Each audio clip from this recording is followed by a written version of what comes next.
കൂടുതൽ വാർത്തകളും വീഡിയോകളും കാണാൻ ഈ ചാനൽ സബ്സ്ക്രൈബ് ചെയ്യുക. കൂടെ ബെൽ ബട്ടൺ അമർത്തുക. നമസ്കാരം. പ്രിയപ്പെട്ട എല്ലാ പ്രേക്ഷകർക്കും നമ്മുടെ പുതിയ ആത്മീയ പങ്ക്തിയിലേക്ക് സ്വാഗതം. ഈ വരുന്ന ആഗസ്റ്റ് മാസം 30 തിങ്കളാഴ്ച ദിവസം ശ്രീകൃഷ്ണ ജയന്തി ആചരിക്കുകയാണ്. നമ്മൾ കേരളത്തിൽ പണ്ട് മുതലേ അഷ്ടമി രോഹിണി എന്നാണ് പറഞ്ഞു പോരുക. വടക്കേ ഇന്ത്യയിൽ ഇതിന് ജന്മാഷ്ടമി എന്നും പറയും. ശ്രാവണ മാസത്തെ കറുത്തപക്ഷം അഷ്ടമിയിലാണ് ശ്രീകൃഷ്ണ പരമാത്മാവിൻ്റെ ജനനം. ശ്രീകൃഷ്ണൻ്റെ ജനന സമയത്ത് നക്ഷത്രം രോഹിണി ആയിരുന്നു. തിഥി കറുത്തപക്ഷത്തിൽ അഷ്ടമി ആയിരുന്നു. അതുകൊണ്ടാണ് നാം അതിന് അഷ്ടമി രോഹിണി എന്ന് പറയാൻ കാരണം. അഷ്ടമിയും രോഹിണിയും ഒരുമിച്ച് കൂടിയ ദിനം. ഉത്തരഭാരതത്തിലെ ആചാര അനുഷ്ഠാനങ്ങളിൽ കാണുന്ന പ്രത്യേകത, ഉത്തരഭാരതത്തിൽ നക്ഷത്രങ്ങൾക്ക് പ്രാധാന്യം കൊടുക്കാറില്ല. ഓരോ വിശേഷ ദിവസങ്ങളും തിഥിയെ ആശ്രയിച്ചാണ് പറയുക.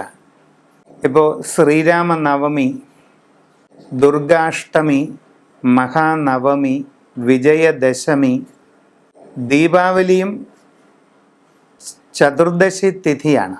അപ്പോൾ ശ്രീരാമ നവമി എന്ന് പറയുന്നത് നവമി തിഥി, ദുർഗാഷ്ടമി എന്ന് പറയുന്നത് അഷ്ടമി തിഥി വരുന്നു, മഹാനവമിയും മറ്റൊരു നവമി തിഥിയാണ് വരുന്നത്, വിജയദശമി ദശമി തിഥിയാണ്. അപ്പം ഉത്തരഭാരതത്തിൽ തിഥികൾക്കാണ് പ്രാധാന്യം. ചന്ദ്രൻ്റെ ഓരോ ദിവസത്തെയുമുള്ള കലകളെ ആസ്പദമാക്കി നിശ്ചയിക്കപ്പെടുന്നതാണ് തിഥികൾ. ഒരു കറുത്തവാവ് കഴിഞ്ഞ് അടുത്ത വെളുത്തവാവ് വരെയുള്ള 15 നാൾ 15 തിഥികളാണ്. വെളുത്ത പക്ഷത്തിലെ പ്രഥമി, ദ്വിതീയ, തൃതീയ, ചതുർത്ഥി, പഞ്ചമി ഇങ്ങനെ പോകുന്നു. ഒരു വെളുത്തവാവ് കഴിഞ്ഞ് അടുത്ത കറുത്തവാവ് വരെയുള്ളത് അടുത്ത 15 തിഥികളാണ്.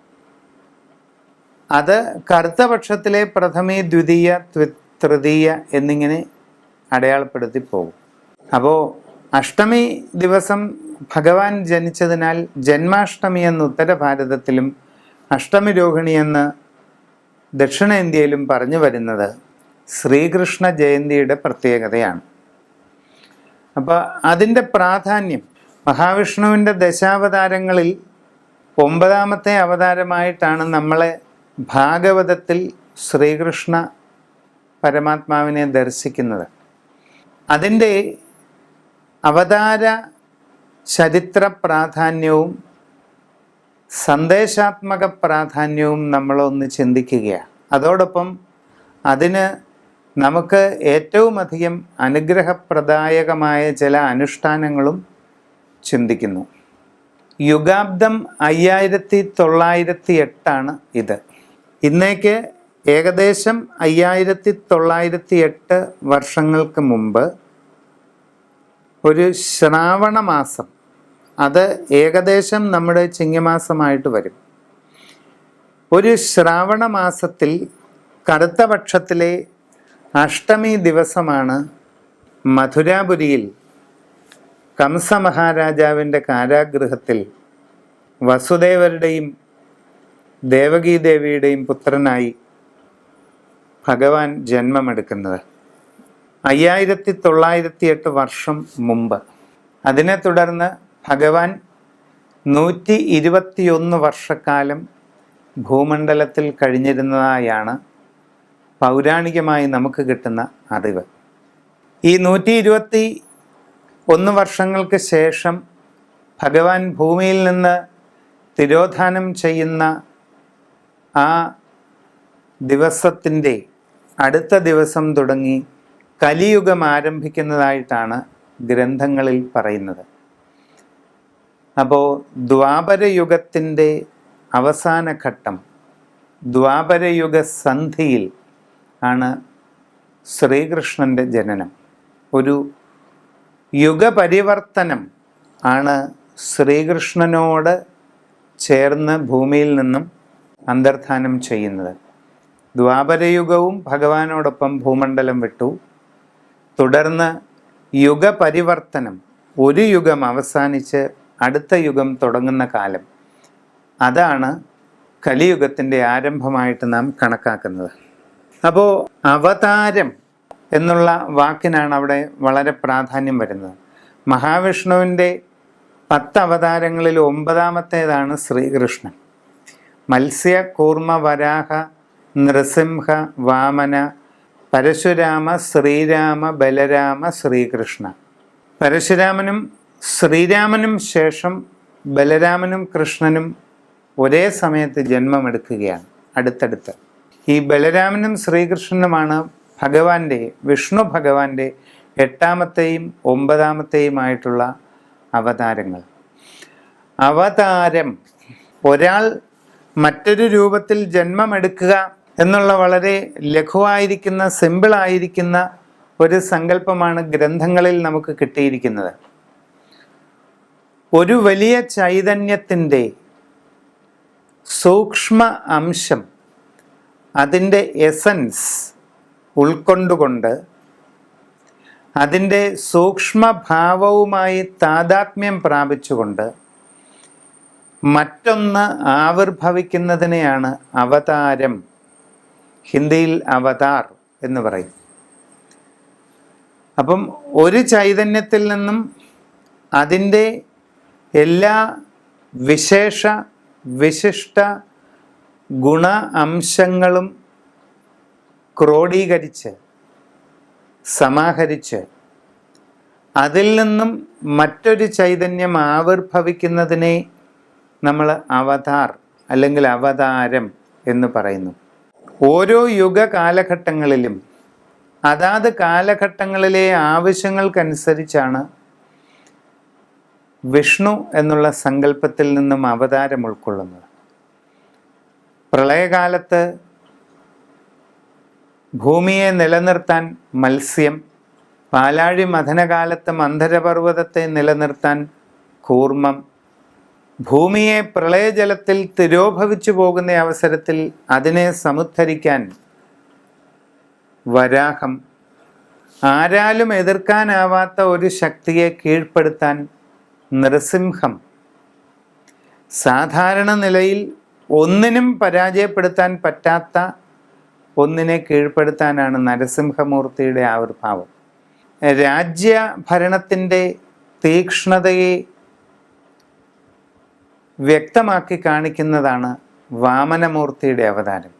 ആർഷധർമ്മത്തിൻ്റെ പരിപൂർണത, രാജശക്തിയെക്കാട്ടിലും സമുന്നതമാണ് തപശക്തി എന്ന് വെളിവാക്കുന്നതാണ് പരശുരാമാവതാരം. സമ്പൂർണമായ ഒരു ന്യൂനതയും പറയുവാനില്ലാത്ത പരമ ആദർശശാലിയായ ഒരു പുരുഷോത്തമൻ, അങ്ങനെയുള്ള ഒരു വ്യക്തി രാജാധികാരത്തിൽ വന്നാൽ ഓരോ നിസ്സാര കാര്യം മുതൽ വലിയ കാര്യം വരെ ജനജീവിതത്തിൻ്റെ സമസ്ത മേഖലകളിലും വളരെ വിശദമായി ഇഴകീറി പരിശോധിച്ച് സത്യവും നീതിയും നടപ്പിലാക്കുന്നതിന് ആ ആദർശ പുരുഷോത്തമൻ, മര്യാദ പുരുഷോത്തമൻ എങ്ങനെ ആയിരിക്കണം എന്ന് ചൂണ്ടിക്കാണിക്കുന്നതാണ് ശ്രീരാമ ജനനം. അതും കഴിഞ്ഞിട്ടാണ് ബലരാമനും ശ്രീകൃഷ്ണനും വരുന്നത്. പരിപൂർണ അവതാരം എന്നാണ് ഭാഗവതം കൃഷ്ണനെ പറ്റി പറയുന്നത്. ശിശുവായിരുന്ന കാലം മുതൽ ആസുര ശക്തികളുടെ ഉപദ്രവങ്ങൾക്ക് വിധേയനായിരുന്നതാണ്. ഭാഗവതത്തിൽ പറയുന്ന ശകടാസുരവധം അതാണ് ചൂണ്ടിക്കാണിക്കുന്നത്. അതായത് തൻ്റെ വളർത്തുമാതാവായ യശോദ ഒരു ഷീറ്റ്, ഒരു വിരി തറയിൽ വിരിച്ചിട്ട് അതിൽ കൈകാലിട്ടടിച്ച് കളിക്കുന്ന പ്രായത്തിൽ ഉണ്ണികൃഷ്ണനെ കിടത്തിയിട്ട് അകത്തേക്ക് പോകുന്ന ഘട്ടം. ആ അവസരത്തിലാണ് കംസൻ 4 ദിക്കിലും വിട്ട ദൂതന്മാർ പുതിയതായി ജനിച്ച ശിശുക്കളെയെല്ലാം നിഗ്രഹിച്ചുകൊണ്ട് പാഞ്ഞു നടക്കുകയാണ്. 8ാമത്തെ പുത്രൻ തന്നെ വധിക്കും എന്നുള്ള അശരീരി കേട്ടു ഭയന്ന കംസൻ തൻ്റെ സഹോദരിയായ ദേവകീദേവിക്ക് പിറന്ന ആദ്യത്തെ 6 മക്കളെയും നിഷ്കരുണം വധിക്കുകയാണ്. 7ാമത്തെ കുട്ടി ജന്മമെടുത്തില്ല. 8ാമതായിട്ട് ജന്മമെടുത്ത കൃഷ്ണനെ കാരാഗൃഹത്തിൽ നിന്നും വസുദേവർ രാജ്ഞിരാമാനം നന്ദഗോപരുടെ ഗോകുലത്തിലേക്ക് മാറ്റുകയാണ്. അങ്ങനെ ഗോകുലത്തിൽ ജനനമെടുത്ത പെൺകുട്ടിയെ പകരം കാരാഗൃഹത്തിൽ കൊണ്ടുവരികയും ആ പെൺകുട്ടിയെ വധിക്കാനുള്ള കംസന്റെ ശ്രമം പരാജയപ്പെടുകയുമാണ്. അപ്പോൾ തൻ്റെ അന്തകൻ എന്ന് അശരീരി വിശേഷിപ്പിച്ച ശിശു ഗോകുലത്തിൽ എവിടെയോ ജീവിച്ചിരിക്കുന്നു എന്ന് സൂചന ലഭിച്ച കംസൻ ആ ശിശുവിനെ വധിക്കാനാണ് 4 ദിക്കിലും അസുരന്മാരെ അയച്ചത്. അങ്ങനെ അയക്കപ്പെട്ട ഒരുവനാണ് ശകടം. ഒരു വലിയ ഭാരമേറിയ ഒരു ചക്രം തിരിയുന്ന വണ്ടിയായിട്ട് ഗോകുലത്തിലെത്തുകയും മുറ്റത്ത് ഒരു വിരി വിരിച്ച് ആകാശവും പ്രകൃതിയും കണ്ടുല്ലസിക്കുന്നതിന് യശോദ തൻ്റെ കുഞ്ഞിനെ അവിടെ കിടത്തിയിട്ട് പോകുമ്പോൾ ആ കുഞ്ഞിൻ്റെ പുറത്തുകൂടി ഉരുണ്ട് കയറി അതിനെ ഇല്ലായ്മ ചെയ്യുവാനാണ് ശകടാസുരൻ ഒരു വലിയ ചക്രമായി വരുന്നത്. ആ നിമിഷം തുടങ്ങിയ പരീക്ഷണങ്ങളാണ് കൃഷ്ണ ജീവിതത്തിൽ നാം കാണുന്നത്. കൈകാലിട്ടടിച്ച് കളിക്കുന്ന കുഞ്ഞിൻ്റെ കാൽകൊണ്ടുള്ള അടിയേറ്റ് തകർന്നു പോയ ശകടം പിന്നീട് ഒരു അസുരനായിട്ട് മാറുകയാണ്. ആ കാലടിയേറ്റ് തകരുന്നതോടുകൂടി അസുരനും ഇല്ലാതാകുന്നു. പിന്നീട് കൊടുങ്കാറ്റായി വന്ന് ഈ കുട്ടിയെ അപഹരിച്ചുകൊണ്ട് പോകാൻ മറ്റൊരിക്കൽ തൃണാവർത്തൻ എന്നൊരു അസുര ജന്മം ശ്രമിക്കുന്നുണ്ട്. പിന്നീട് കൂട്ടുകാരോടൊപ്പം കളിച്ചു നടക്കുന്ന ശ്രീകൃഷ്ണനെ വധിക്കാനായി ധേനുകൻ, പ്രലംബൻ, അഖൻ എന്തെല്ലാം രൂപത്തിലാണ്, ഭീകരമായ ഒരു കാളയുടെ രൂപത്തിൽ കുഞ്ഞുങ്ങളോടൊത്ത്, കൊച്ചുകുട്ടികളോടൊത്ത് അമ്പാടിയിൽ കളിച്ചു നടന്ന കൃഷ്ണനെ വധിക്കാൻ ധേനുകൻ എന്ന പേരിലുള്ള ഒരു അസുരൻ എത്തുകയായി. ഒരു കാളയുടെ രൂപത്തിൽ പാഞ്ഞെടുത്ത അവനിൽ നിന്നും ഭഗവാൻ തരണം ചെയ്യുകയാണ്. പിന്നീട് മറ്റൊരിക്കൽ പ്രലംബൻ എന്നു പേരിലുള്ള മറ്റൊരസുരൻ അമ്പാടിയിൽ ഭഗവാനെ വധിക്കാൻ ശ്രമിക്കുന്നു. ഇങ്ങനെ അനേകം അസുരന്മാരുടെ ആക്രമണങ്ങളിലൂടെ വലിയൊരു ഘോര സർപ്പത്തിൻ്റെ രൂപത്തിൽ അഘാസുരൻ വരുന്നു. അപ്പം ഒട്ടും സുരക്ഷിതമല്ലാത്ത ബാല്യത്തിലൂടെ കടന്നുപോയിട്ടാണ് അവസാനം കംസ നിഗ്രഹത്തിൽ എത്തുന്നത്. തൻ്റെ മുത്തച്ഛനായിരുന്ന ഉഗ്രസേന മഹാരാജാവിനെ രാജപദവിയിൽ അവരോധിച്ച് പിന്നീട് വൃന്ദാവനത്തിലേക്ക് ഗമിക്കുകയാണ്. ഗോപികമാരോടും ഗോപന്മാരോടുമൊപ്പം ഭഗവാൻ നടത്തുന്ന ബാലലീലകൾ ഭാഗവതത്തിലുടനീളം ദീർഘനേരം വർണ്ണിച്ചിരിക്കുകയാണ്. അത് അവർണ്ണനീയമായ ഒരു അനുഭൂതിയാണ് നമുക്ക് തരുന്നത്. ഇതിലെല്ലാം നാം കണ്ടെത്തുന്ന സന്ദേശങ്ങൾക്കാണ് പ്രാധാന്യം. കേവലം കഥകളായി കേട്ടുപോന്നാൽ പോരാ. തീരെ ശിശുവായിരുന്ന കാലം മുതലേ ഓരോ പ്രതിബന്ധങ്ങളെയും എങ്ങനെ തരണം ചെയ്യണമെന്ന് സ്വന്തം ചിന്തയിലും ബുദ്ധിയിലും സ്വന്തം ജ്യേഷ്ഠൻ്റെ ബുദ്ധിയിലുമെല്ലാം കണ്ടറിഞ്ഞ് കൃത്യസമയങ്ങളിൽ അതാത് പ്രയാസങ്ങളെ തരണം ചെയ്ത് വേണ്ടവർക്ക് വേണ്ടത് ചെയ്തു കൊടുത്ത് മുമ്പോട്ട് പോകുന്ന ഒരു ബാലകനെയാണ് നാം കാണുന്നത്. തം അദ്ഭുതം ബാലകം അംബുജക്ഷണം ഭഗവാനെ വർണ്ണിച്ചിരിക്കുന്ന ശ്ലോകത്തിലെ ആദ്യ വരിയാണ് തം അദ്ഭുതം ബാലകം അംബുജക്ഷണം.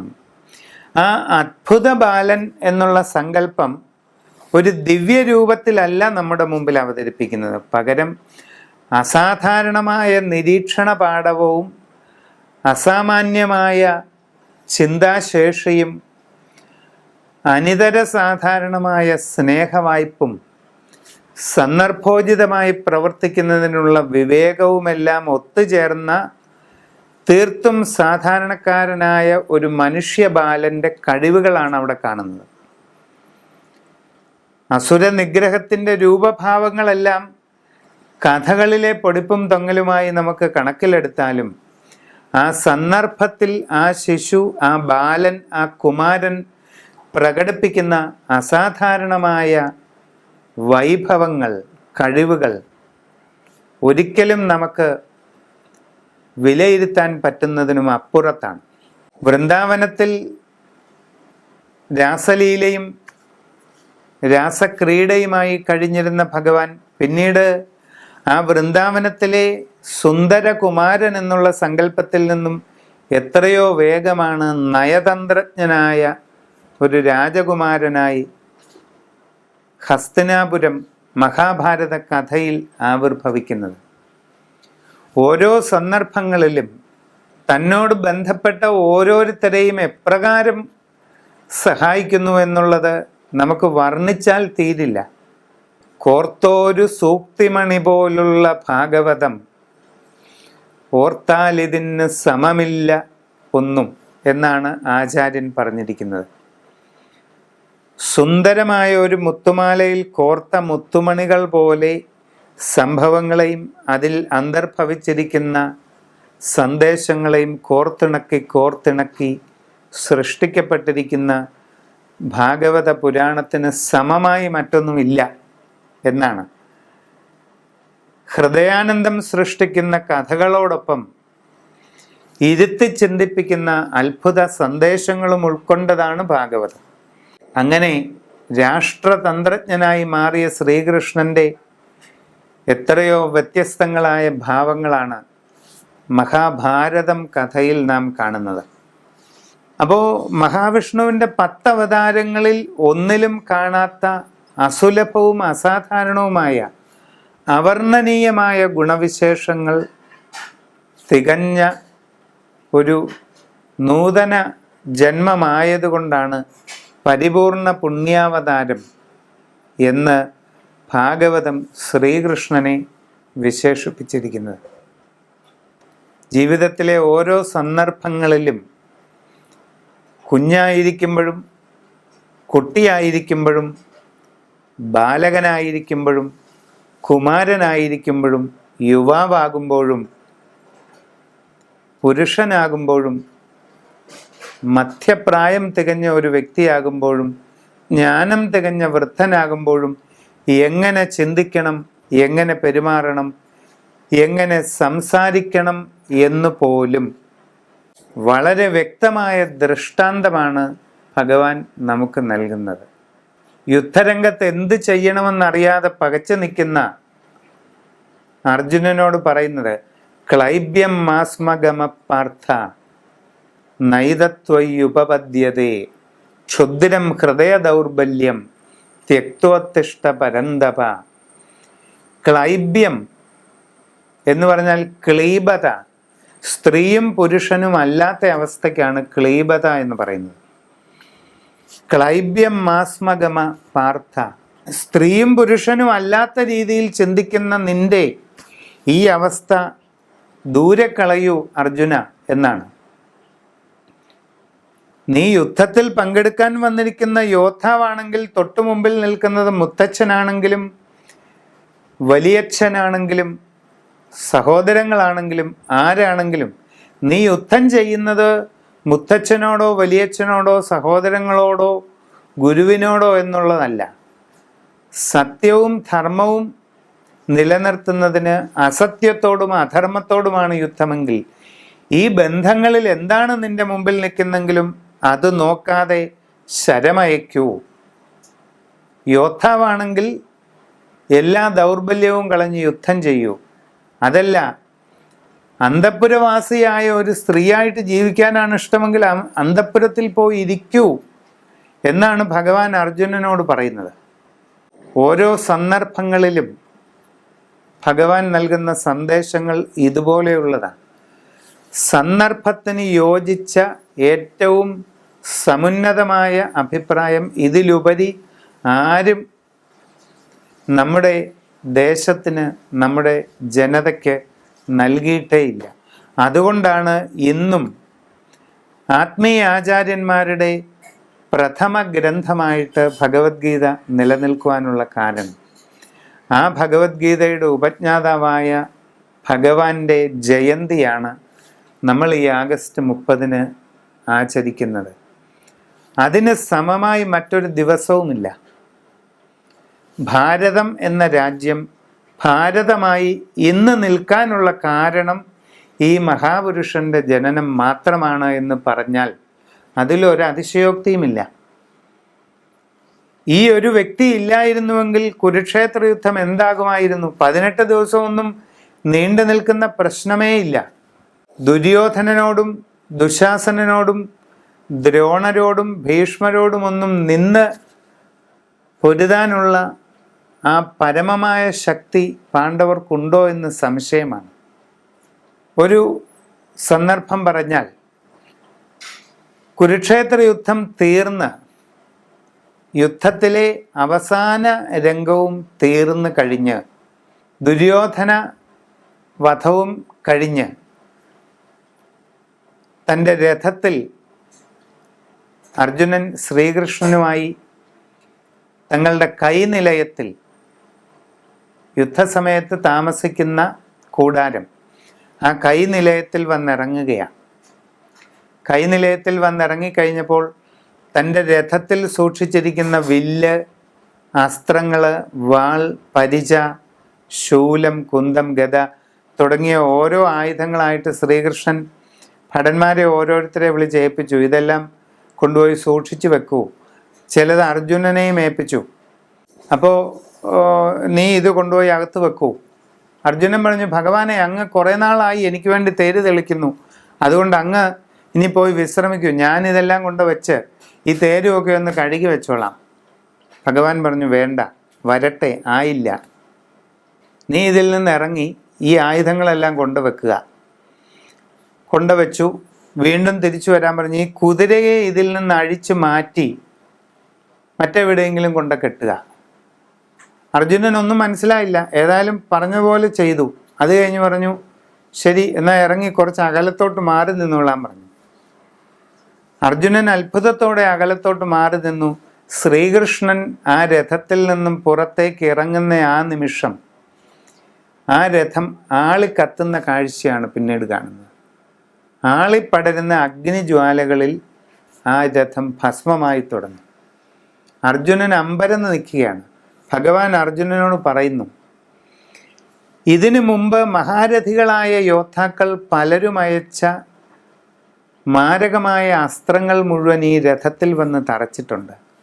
ഭീഷ്മരും ദ്രോണരും കർണനുമൊക്കെ അയച്ച ആഗ്നേയാസ്ത്രം തുടങ്ങിയ തീവ്രതയേറിയ അസ്ത്രങ്ങൾ ഈ രഥത്തിൽ തറച്ചു നിൽക്കുകയാണ്. പക്ഷേ ഈ ഭഗവാന്റെ സാന്നിധ്യം ആ രഥത്തിൽ ഉണ്ടായിരുന്നത് കൊണ്ടാണ് ഈ നിമിഷം വരെയും അത് കത്തിയെരിയാതിരുന്നത്. അന്നന്ന് വൈകിട്ട് ആ രഥത്തിൽ കൈനിലയത്തിലെത്തുന്ന ഭഗവാൻ തൻ്റെ അംഗവസ്ത്രമോ തൻ്റെ മെതിയടിയോ അല്ലെങ്കിൽ തൻ്റെ ഗദയോ ചക്രായുധമോ എന്തെങ്കിലും ഒന്ന് ആ രഥത്തിൽ വെച്ചിട്ടാണ് ഇറങ്ങുക.